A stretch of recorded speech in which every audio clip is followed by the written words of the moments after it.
Hindi siya sa Jollibee. Ano siya? Sa Lia.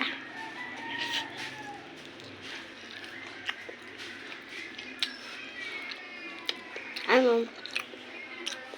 Sarap. I-rate ko siya ng for me 10/10.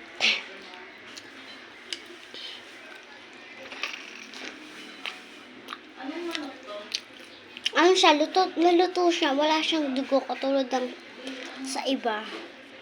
Hindi sa Jollibee kasi walang dugo yung Jollibee yung ano nila. Hindi parang meron eh. Ito wala tong dugo eh. Sarap. See you. Tsaka yung kay Riara, yung pregnant it. Tapos na pala yung wala ng pulp.